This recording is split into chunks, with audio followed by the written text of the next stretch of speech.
एक्सप्रेसवेवर काल gas tanker पलटी झाल्यामुळं वाहतूक कोंडी झालेली आहे. एक्सप्रेसवे असेल किंवा जुना पुणे मुंबई महामार्गावर वाहतूक कोंडी झालेली आहे. आपण जर पाहायला गेलो तर या ठिकाणी अशा पद्धतीने ह्या संपूर्ण वाहनांच्या रांगा लागल्या. आपल्यासोबत काही वाहन चालक आहे.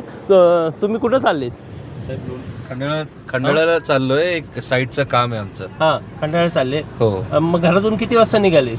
आम्ही निघालो एक 9 वाजता, पण आता अजूनपर्यंत इथंच थांबलोय. आम्ही आतापर्यंत पोहोचलो असतो. तुम्हाला आतापर्यंत. पर्यायी मार्ग दिला होता, त्याचं काय माहिती तुम्हाला? नाही काही आतापर्यंत तर काय एवढं सकाळी कोण फोन वगैरे चेक करत नाही, कामासाठी धावपळ असते म्हणून. आता बघू काय होतंय. ओके, आपल्यासोबत अजून काही वाहन चालक आहे, आपण त्यांच्याशी चर्चा करणार आहे. काय सांगणार, तुम्ही कुठून कुठे निघाले सकाळपासून? म्हणजे आता कोणत्या दिशेने चालले तुम्ही? कुठं निघाले? आम्ही निघालोय मुंबईच्या दिशेने. हां. आम्ही नवीन हायवेला होतो आपल्या. तिथनं सांगितलं की पोलिसने सांगितलं की 6-7 घंटे लागतील रोड पुढे चालू व्हायला. म्हणून तिथून आम्ही इकडे परत ओल्ड हायवेला आलो. तर ओल्ड हायवे पण पूर्णपणे ब्लॉक आहे. मग आता किती तासापासून अडकलेत वाहतूक? आता आम्ही 2 तास झाला अडकलो. 2 तास झाले. गेल्या 2 ते 3 तासापासून हे संपूर्ण वाहन चालक अडकलेले आहेत. वाहन कोंडीत. आता आपल्यासोबत अजून काही वाहन चालक आहे. काय सांगणार, तुम्ही कुठून कुठं निघाले आणि वाहतूक कोंडीत अडकून किती वेळ झाला? तुम्हाला माहिती आहे का एक्सप्रेसवेवर गॅस टँकर पलटी झालेला आहे? आत्ताच आम्हाला कळालं की गॅस टँकर पलटी झाला आहे. तर मी नगरहून आलेलो आहे, अहमदनगरहून. सकाळी 5 वाजता निघालो होतो.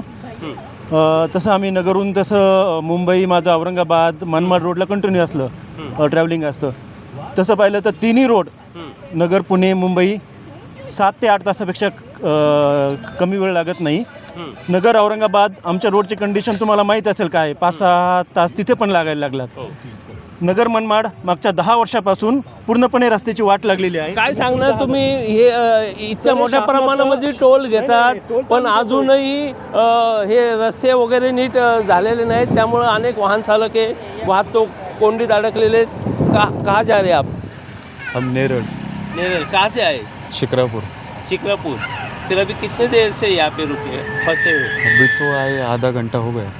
आपको कुछ पता है कि एक्सप्रेसवे पे एक्सीडेंट होने की वजह वाहतूक कोंडी हुई? नहीं कुछ मालूम नहीं. नेट पे देखा है. हाँ, नेट पे दिखा रहा है, रूट अलग अलग दिखा रहा है. अच्छा. अभी कुछ पर्यायी मार्ग यहाँ पे सुझाया है.